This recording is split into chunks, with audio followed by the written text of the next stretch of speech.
Welcome back to Bodyholic with Dee. I am so very excited to share this conversation with you. I had a very special guest, Dana Onayemi. Dana's an expert in education and child development, and she came on to have a deep and important conversation with me about the differences in depression and emotional expression between girls slash women and boys slash men in the school system.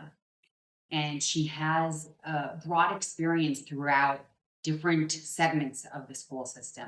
This is a topic that's close to my heart just because I'm a mom and a parent. And I know it's something that affects so many young people. So Dana's insights were truly eye-opening, and our conversation left me feeling empowered and hopeful. She shared a lot of valuable information about the unique challenges faced by young girls and boys and how we can create a more supportive and understanding environment for them. So I'm so grateful for this powerful discussion, and I know it will leave a lasting impact on all of us. So let's dive right in. Bodyholic with D, your one-stop shop for science-backed well-being breakthroughs. Forget the fads, ditch the myths. We are here to get you on the fast track to feeling and looking fantastic. So get ready to dive deep into the real deal on your health, happiness, and everything in between. Let's go. Welcome, Dana Onayemi. I am so happy to have you on Bodyholic with D. Thank you so much. I'm so happy to be here. I am so excited about this topic. I don't think I'm like happy excited so much. I'm happy you're here, but this is a real serious issue that I would love to tackle with you. And do you want to say a few words before I start throwing my questions at you, and just tell me a little bit about yourself and your background? Yeah, sure. And your concerns. Yeah. Well, I'm Dana, and I'm about, at that mid-career point where you have all those aha moments and you look back all the time on how did I get here. So I've spent the first half of my career in K-8 education setting. I was brought there because of my love for children and giving children the childhood that they truly deserve. And a lot of that came from my experiences growing up in foster care and going to probably over 16 different schools and seeing that just the culture of the school and the people, the teachers, the way they approach you can have such a big impact on your own self-worth. And so I really wanted to be positioned in a place where I could positively impact things. And now I'm currently in a different role because I needed to take a little step back from the traditional education setting, even though I'm still in an education setting. I'm in higher education now, working with master's and doctoral students and trying to tackle some of the ethical challenges that come in the higher education space. But my heart is still with how we raise our children collectively. So I still do a lot of consulting with schools, local school districts, and I just try to just be a helper wherever I can when things come up. And so the topic today, I think, is one that is important to me personally, but I also think if we could really focus our energy in raising happy, healthy children, that would change the outcome of things.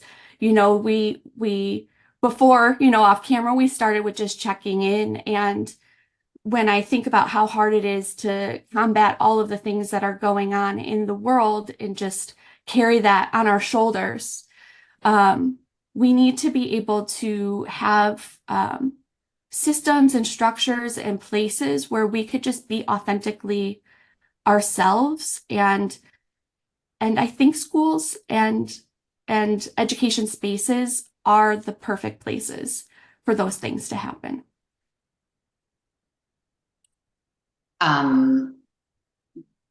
That should be that, in my opinion, that should be the absolute goal, the top of the priority list.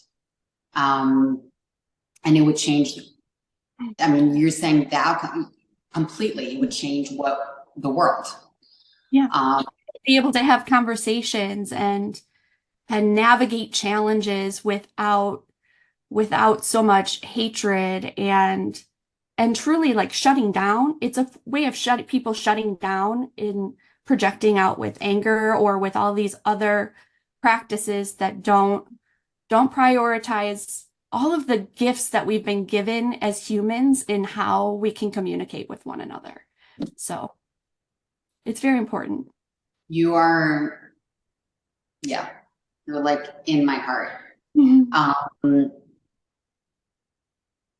I want to know a little bit about gender differences in the school system, in the education system, regarding depression. Is there a difference between girls/women? Because you know different systems. Is there a difference between girls, women, and boys, men? Yeah, you know, in knowing this is the topic we were going to look at, I wanted to go back and do a little research to just confirm what I feel like I know in interacting with people. And kids, young girls and women and boys and men, and globally, the statistics are very clear that it's girls and women at, twice the rate of depression than boys and men, looking at the data. But then the more that I think about it, and I do think that there are differences and a lot of differences for many reasons that we're going to talk about. But truly, I think it's the fact that from the beginning, we have these gendered stereotypes in most of our societies. And I think the way then we condition around it, it makes some of the statistics not as reliable, I think, because we're only paying attention to some of the ways depression can look. And then we're also only helping depression in some ways that it looks. So I do believe that there is a gender difference. I think just knowing, women hormonally and starting from puberty is really where the discrepancies takes place. It kind of starts in earlier childhood. It's still rare to have depression in earlier childhood, but then there's less of a gender difference at that age, and then it's really starting at puberty after. And we can't deny the science behind the fact that women's bodies are different than men's bodies, and I think that is a factor here as well, and that in the education setting really gets emphasized in some ways that are problematic. So let's think of an example right away from just off of the top of my head. Yep. But we start in kindergarten or preschool even separating the genders by how they line up. Girls line up over here, boys line up over here. Mm-hmm. This is still very typical. I know that it's been a practice that has been one, I've gone to many professional development sessions that say, this is gender stereotyping, but in my experience and in the schools that I've worked in, and even, I left the K-8 like daily setting 4 years ago, and it was more common to line up your students by gender than not in the school that I was in. And in a lot of the schools that I've visited since, it's just still a practice, at least in the US, that is regularly happening. And so from that age, from pre-K, we've already decided there are these differences that are so much so that you need to line up this way. And then from there, the system does what it does. And I think that it's problematic for boys in a lot of ways. But it's problematic for girls in the area of depression and how we kind of nurture that space for girls by expecting them to be happy and smile, and be nice all the time, you know. And this is kind of just our culture. Mhm. So it's a cultural thing, and then there's also the actual action of separating them, which was very surprising to me. Mhm. And also I'm interested in the emotional expression of girls, how it manifests itself in the schools. Like, so there's what you said, there's the puberty, and how does it express itself? How does it manifest? And you kind of piqued my interest also when you said that it's problematic, that separation, you see it as problematic for boys. I was interested in that a little bit. So if you could elaborate. Yeah, so I could start there actually, because it kind of plays into the way that I think the social conditioning happens, starting with the separation. And it's wrapped up in societal expectations, but those societal expectations are really highly coveted amongst teachers, I suppose, because I think that there's this feeling that they're like the gatekeepers to society.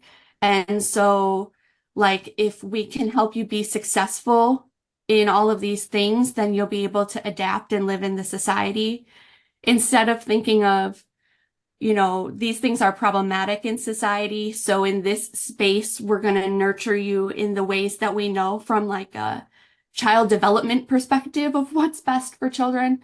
But really, it doesn't happen that way. And so for boys, it's the expectation that they don't cry, that they don't show emotions, that they don't emote in a way unless it's anger. And I think that that's one of the ways it becomes problematic for boys when you look at statistics for like discipline. You're looking at boys carrying the weight there. So it might still be underlying depression, but it's being expressed as anger, and then it's being punished in terms of behavior in a disciplinarian type of a way. And you look at the boy data there, and it's glaringly problematic. But I think those same things are impacting both genders, but then for girls, I think it does get expressed more because they're trying to still maintain what the expectation is of them, which is to be academically like involved and happy about it and smiling and pleasant and friendly. And then anytime it's not that, then those are the girls who also end up in like that behavior track a lot of time. Otherwise, it's nurtured, you know, like they're allowed to be sad, but like not in the classroom, but it's okay still. And it's languaged around it's okay. But with boys, it's not okay. I've heard so many, I mean, my own colleagues say to the boys, "You're a boy, why are you crying? Like, knock it off." Your age group? Yeah, fifth graders. No, but like colleagues that Yes, are not much older. are older even, yeah, close to retirement or Okay, because I feel like it's old school to say that. But I also feel like it's really old school to say that. Like Well, it's it becomes in the culture though too, because it's old school in terms of generation, but I think it's pretty typical in terms of like the teaching culture. Like I know there are a lot of there are several teacher advocates who have implemented things that are supportive of helping cure this like gendered spectrum um, self-created thing that we've imposed, and really trying to look at the practices that have been in place for a really long time and think of other alternative ways. But more likely than not, the teachers come into the system and they're apprenticed into this way that it's been. So every teacher has been apprenticed as a teacher. So from the time they were a kindergartner or preschooler, and then they go in and they mimic a lot of the things right. that have been done for them. So I think that that's kind of why some of what feels old school feels still very much just like normal school, if you see my pun intended there. Yeah, yeah. Mhm. I saw it and I liked it. But it's very interesting. A little PS.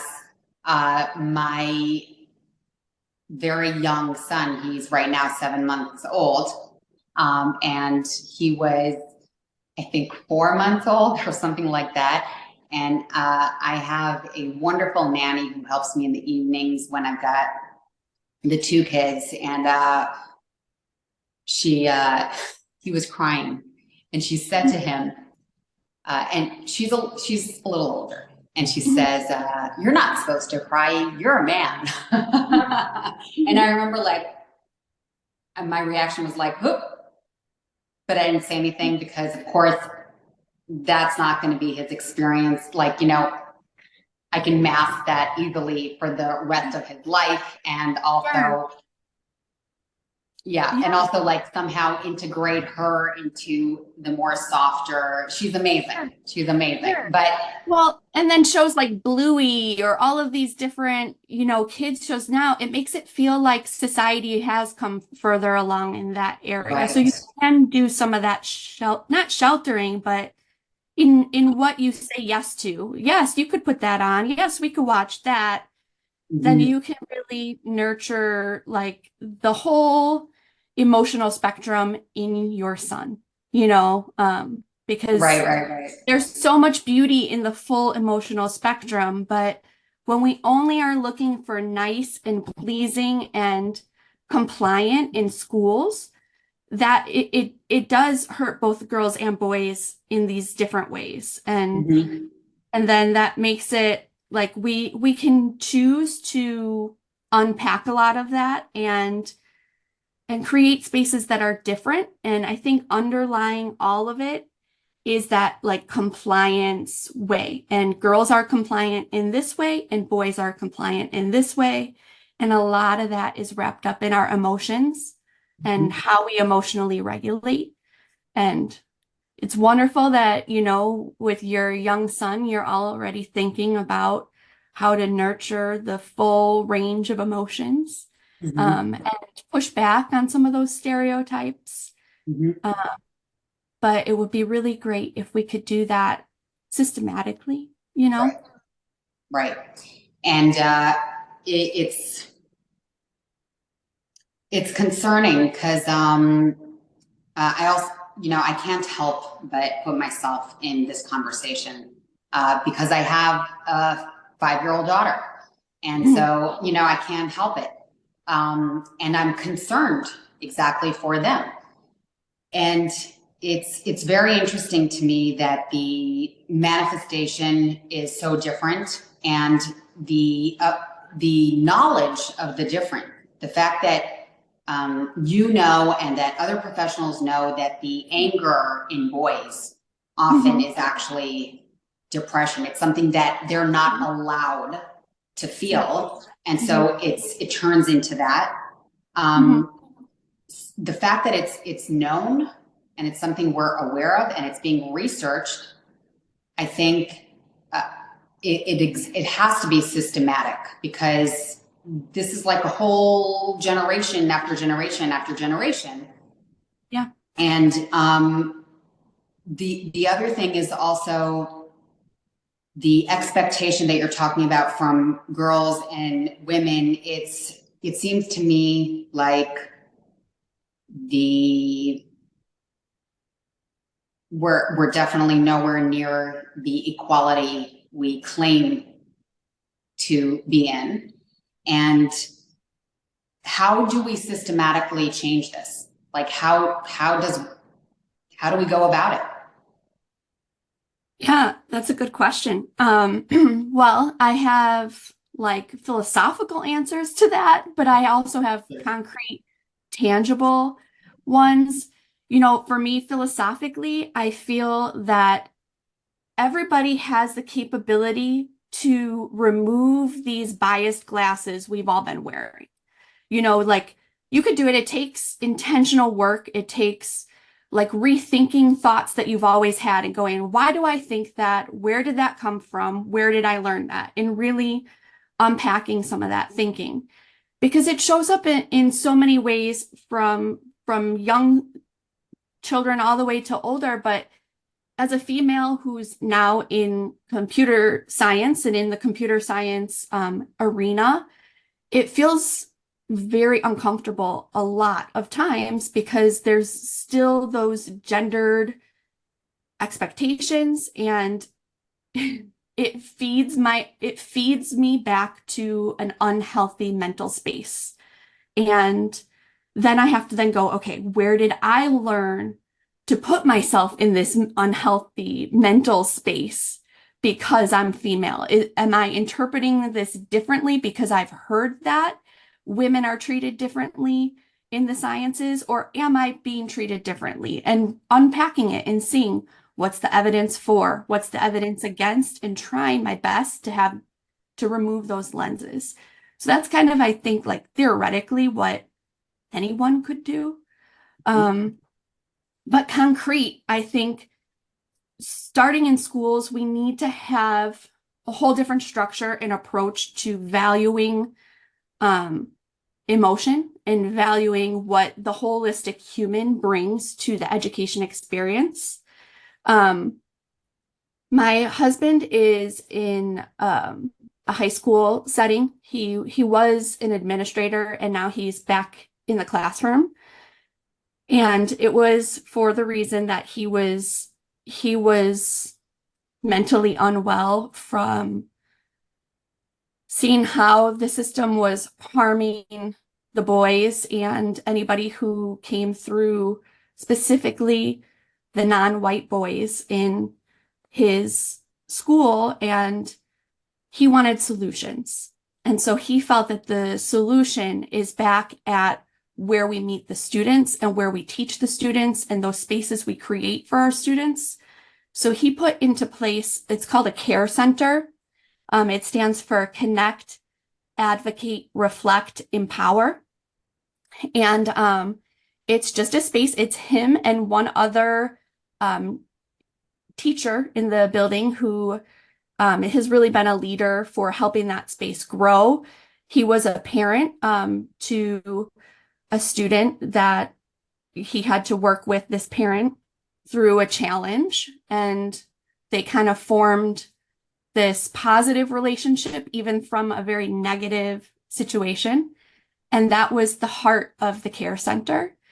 And this is a place where the students go and they're learning about, like, they might be there because they're stressed out in their physics class because they don't like how their teacher's doing something, or they don't know the material and they're feeling anxiety. And that anxiety, they've named it, they've recognized it. And in this space, they can unpack it. They could talk about specific skills and strategies to combat it. They get empowered. Like, why don't you go and talk to your teacher and explain why you're anxious, what you could have done differently to prepare up to this point, but then ask for an extension so that you can put together and show them your plan that you've created so that you could be successful. Just having that could be any classroom space, should be like that, but having places where the children can go when they're feeling any kind of emotion that isn't what's expected at that moment. Because what happens in schools is like teachers care very passionately about making sure the students are successful. But I think a lot of times that puts on blinders to like thinking the what they're doing in that moment is what's the most important, when really it's the people who are the most important. And so like being like, okay, you're very much like you right now, this what we're doing, this isn't important. You need to go. Why don't you go? Like we didn't have a care center in my school. So I'd say, go walk the hallway 3 times and just think about anything. Put yourself like in your favorite space that you've ever been. Imagine like the beach and go walk around in circles. Imagine you're at the beach. And then the student would come back to class. They'd be calmer and they would either be ready to engage in the learning or not, but they were the most important thing to me in that moment and not like my fraction lesson, you know? Can I just stop you for a second? Yeah. I'm like jumping out of my skin because we need to like, this is basically your husband model is the care center. Yes. Okay. This has to be implemented everywhere. Okay. Everywhere. This needs to be modeled everywhere. We think and second so. of all, yeah. And I want to repeat, and you are correct. Objectively, you are correct. And I just want to repeat something you said before, like you go on. Sure. I've got the chills. The putting the emphasis on the human being rather than what that human being is doing is so important. And the fact that you pulled that child out into mindfulness. Yep. And then came back. I mean, this is so important. Are we talking about the public school system or the private? Yeah. Well, actually, when I was in the K-8 setting, it was public. I had 2 teaching experiences in the city, and then this is more the suburban public school experience that I can speak most in depth to. But now I'm in private higher education. So it's a lot of the same similar things, though. Just looking at what a 19-year-old needs, they might need something like mindfulness strategies more than they need to learn about how to organize an expository essay. You know, like you can always learn how to organize an expository essay at any time, but if you are challenged by anything that's going on in your environment. And there's so many different things that impact each of us individually that we could say like check it at the door. But that's not human. That's not what we do. We can't just check things at the door. And so we have to have spaces that value everything we bring and then don't label some emotions as negative. So like anger always gets labeled as a bad emotion and it gets punished and it gets, consequences. But anger is a natural human reaction. We have to learn how to respond to our anger in a way that's healthy and appropriate. And we don't do that if we are just saying, now you have a detention, because in that space, that's not what's being taught. But I mean, that is where it could be taught. You could have, when these things come up, instead of it being like a detention, you are able to spend time in a care center like space, but it also shouldn't be seen as a punishment either. So it's just anger doesn't have to be a bad emotion. It just is an emotion. How we handle it and how we take it out is that could be bad, but we have to then learn those things should be taught just as much as any other subject, you know? Yeah, I was actually thinking even like if we called the detention a workshop, Mhm. or we would we would have a care center. Mhm. It can't be that it's people who just had an anger fit and didn't know how to handle it go there, because even if we call it a workshop, it's going to be a punishment. So it has to be a collective thing. It has to be an ongoing workshop. Mhm. And even if like once in a while someone needs a little bit more attention, still everybody knows what's going on in there, and it's like it's more of a collective effort. Yeah, definitely. Um, the challenge is though in the way the school as a culture responds to these kinds of things in place. Like I love how with such enthusiasm you got excited about the care concept and you're like, yes, every school needs to have one of these. But now I have seen it play out in a couple of different ways, and I see the resistance to this kind of thing because it is giving the children the freedom to be their whole self. And I think that scares some people, like they won't have full control. And Who's that resisting? Who's resisting? other faculty, teachers, people in the system who have resistant thoughts towards that kind of model. Um, it, sorry, it happened in my school setting as well, because my classroom kind of became a care center of sorts. I had other students from other classes coming into my classroom all of the time. Um, because we didn't have a care center, I had an agreement with one of my colleagues for a couple of our students who just struggled with emotional regulation. I would say, okay, if this student shows up to your class and they say, I'm here to help you, Miss Onayemi sent me, that is a code for they needed a break. Could you welcome them into your classroom and just have them read with one of your students, or have them clean up a shelf for you, or, give them some sort of leadership opportunity? And it was a way for that student who is having, these issues with their own emotional regulation because of things that were going on, like something would happen at recess or something would happen in music. And then they come back and be all worked up. And then we say, well, don't be worked up, get in your seat, open your math book, let's Right. get started.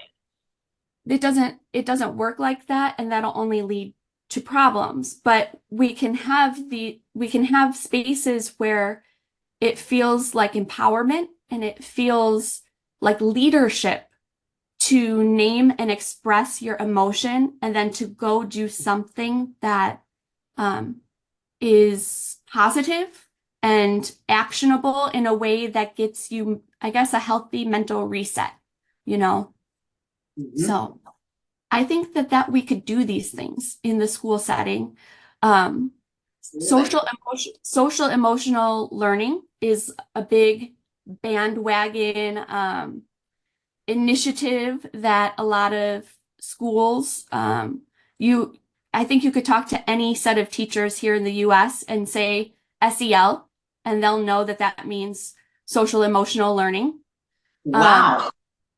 so people know it's important, but Okay. what's happened is these become box programs where it's like buy this box curriculum and teach your lesson about feelings on Tuesday at 9 a.m., and the challenge with that is that we don't feel our feelings only at Tuesday at 9 a.m. We might feel our feeling at any time, and we have to have flexible, responsive schedules and systems and classrooms and spaces. I talk a lot about spaces because kids who are worked up, a lot of times they need to go somewhere, but we don't have anywhere for them to go. I know in our public schools here, that might then look like a student saying, I have to go to the bathroom, and then they're gone for 15 minutes, and then they get in Totally. trouble for messing around in the bathroom, you know? That was me. I Yeah. needed a moment for myself. I can't, like, I didn't even remember this. I needed a moment for myself, so I was just hanging out in the bathroom. Yeah. Oh my gosh. For me, it was the nurse. I asked to go to the nurse all the time. I had a stomach ache every day, basically.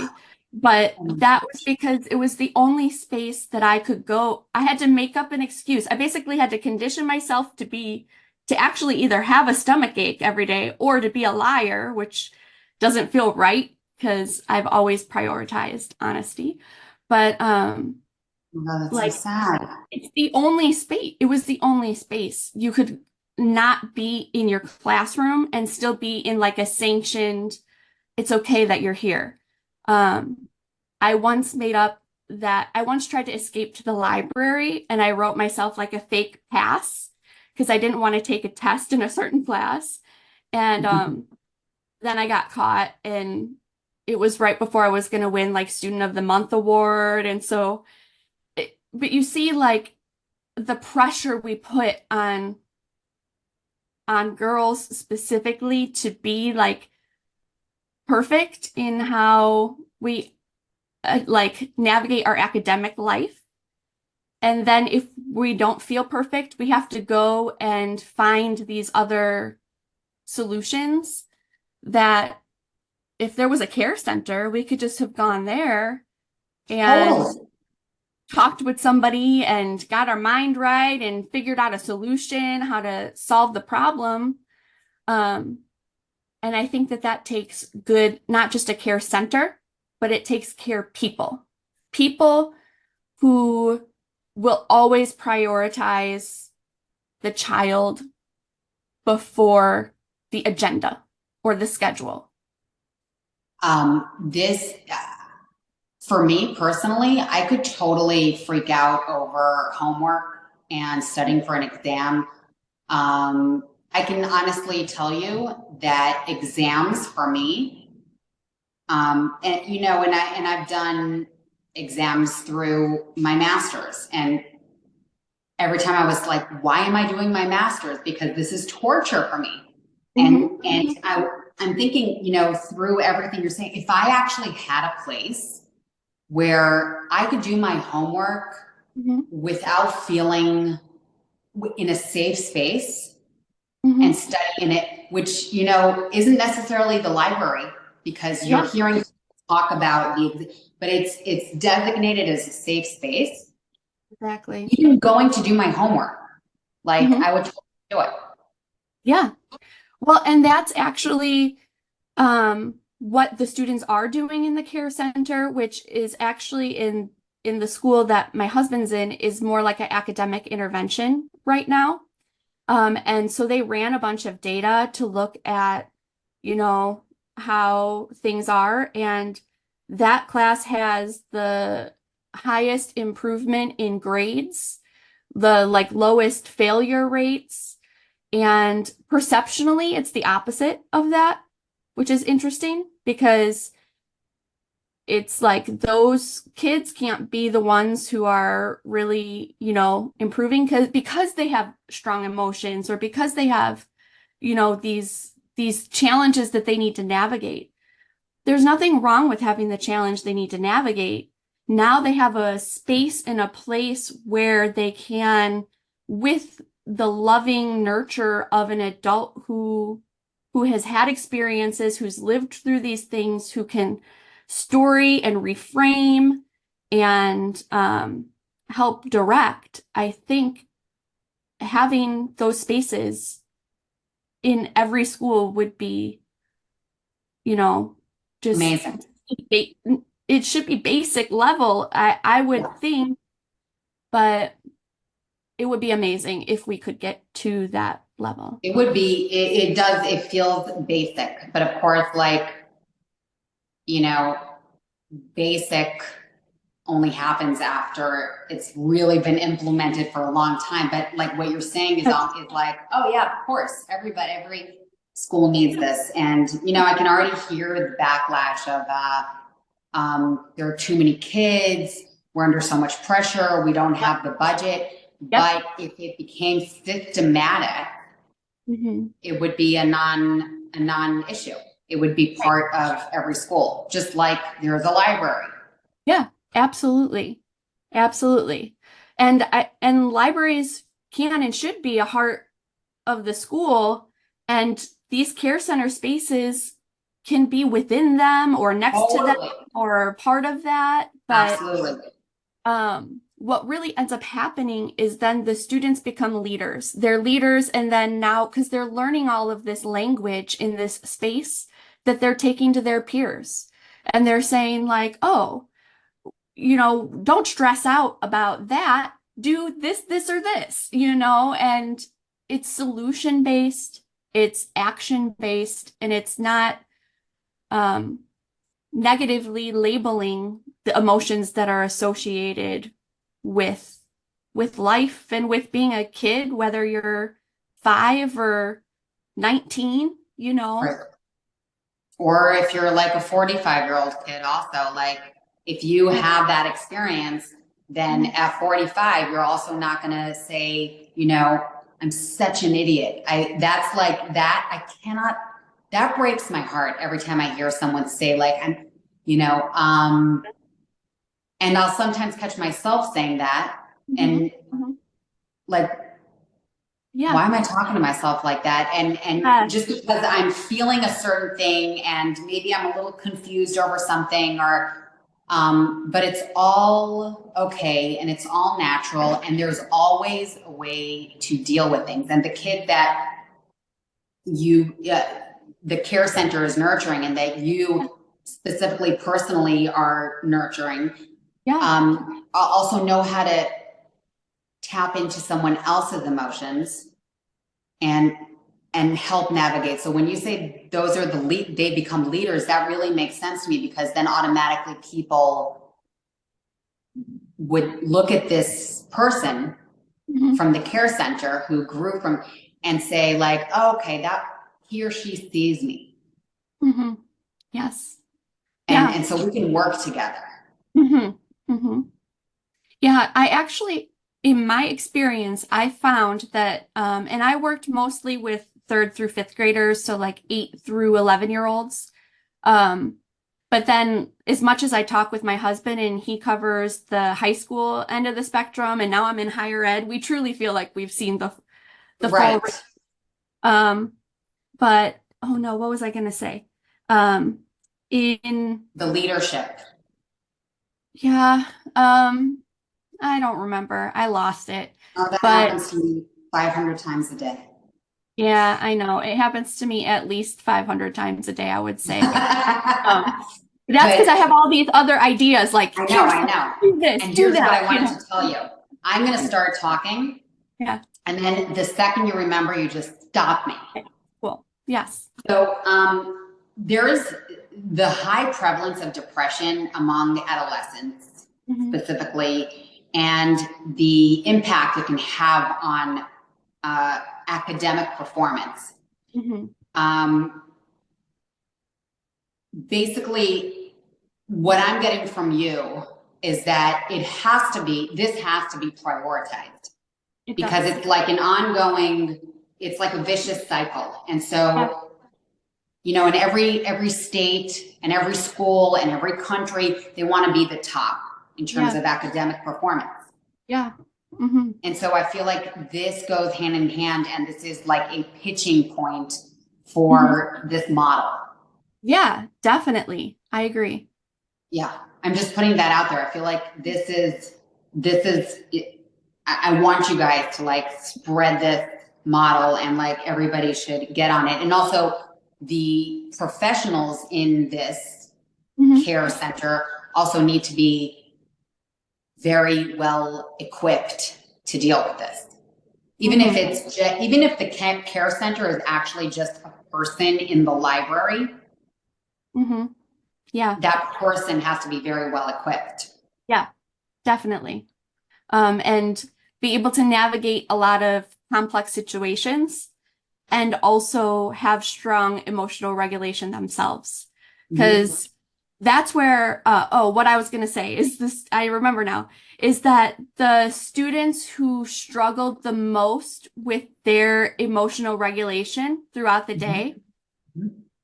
I always, in my experience, and I've worked with a lot of those students in my career, they were actually the students who had the highest levels of empathy. I saw a correlation between empathy and emotional dysregulation. That that like if there was an injustice of any kind, it would stir up and then it would come out in these problematic ways that then got punished and labeled as that's a problem child. Whereas I saw it as that's a genius child who's got a giftedness Right. in Wow. in empathy, but their giftedness is being um, misportrayed is really how I felt. And I now know after working with those students for a year, or in some cases, I worked with students for 2 years because I went from third up to fifth grade. So I had a lot of the same students again. Many of those students have come back to me, whether it was in middle school or high school or even beyond now, and have said that they feel that they can navigate their relationships, their emotions, and they're truly leaders in that regard. And I would imagine the same is true of the students who are going to come out of the care centers that that have already begun to flourish, but will hopefully continue to flourish in many more spaces. Mhm.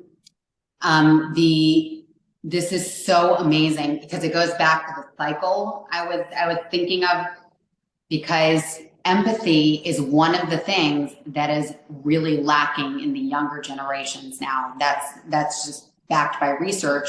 Mhm. And the the thought that we're suppressing that and we're teaching people, young people, to like, oh, you're feeling empathy and this is how you're, so we're going to shove it down and we're going to, because there's no, you can't actually get rid of it. If there's an No. emotion, you don't, it's not, you don't put, you shove it down. Hmm. Hmm. So it just goes back to that vicious cycle rather than saying exactly what you said, where, okay, this is a gifted human being.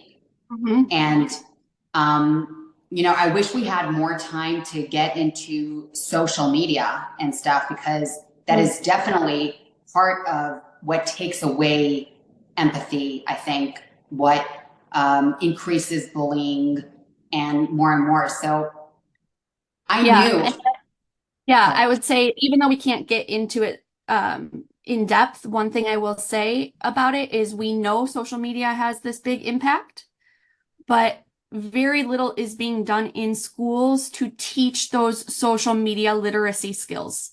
And so I think that social media literacy skills alongside empathy and emotional regulation skills, those are all part of the package that you would get in a care center, and that what happens outside of school is still important because it does impact how you feel when you're inside of the school. Because that's Mhm. where a lot of schools will say, well, that happened outside of school, or that's not my problem.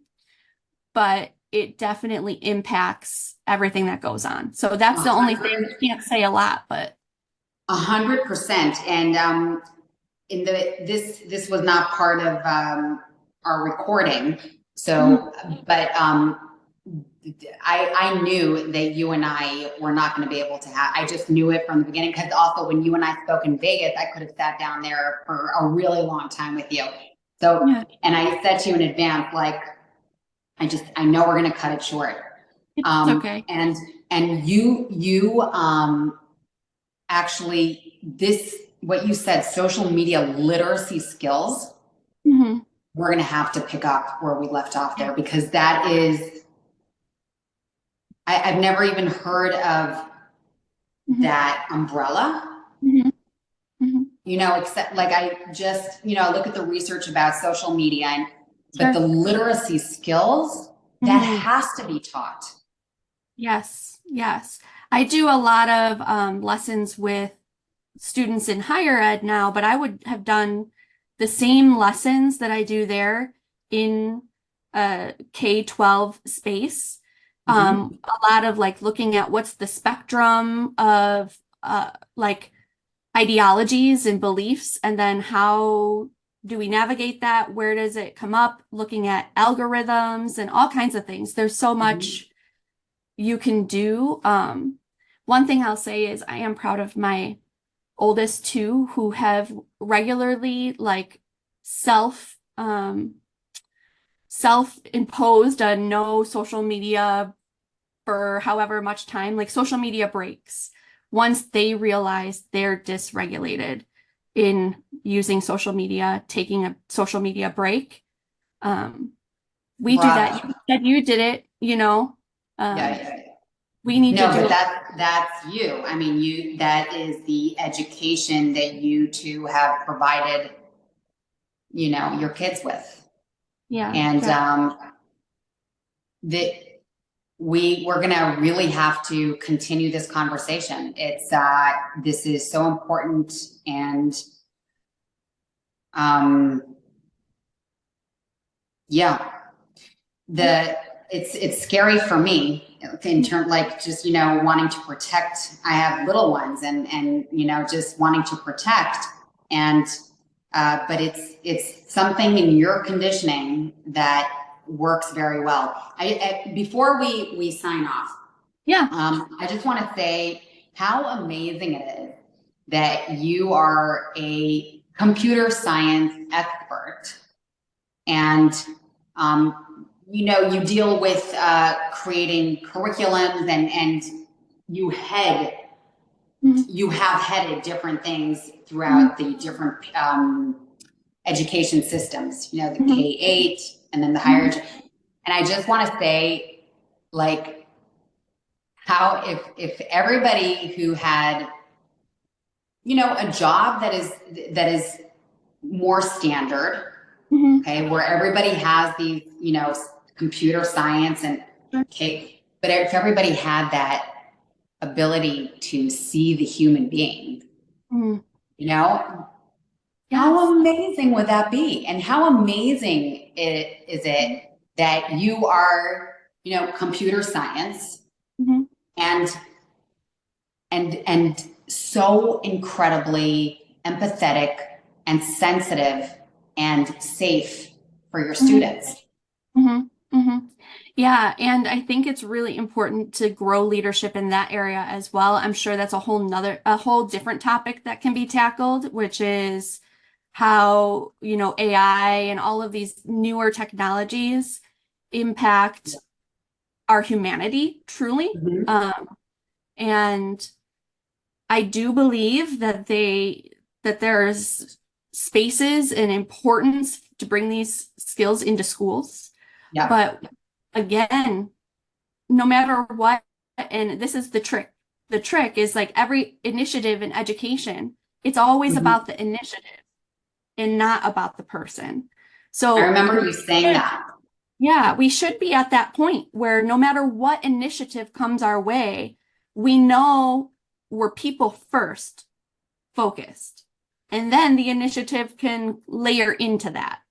But we don't have that layer yet, I don't think, consistently.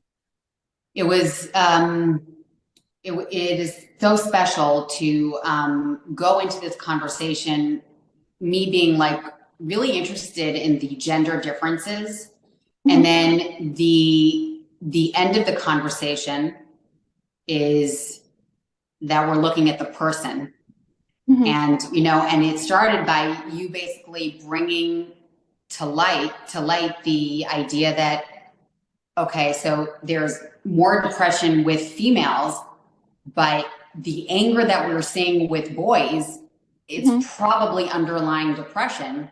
Yeah. And Mhm, uh, and you really made me look differently rather than separate it like they do in kindergarten. So mhm, it's just the human being and trying to look under the behavior that I'm seeing or we're seeing.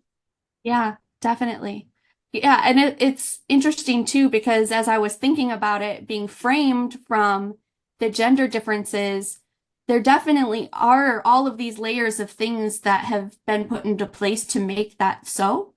But those same things are the things that we should be questioning anyways, you know, and it's easy to me, it's always easy to bring it back and make it about the people, because when you do that, you see it differently.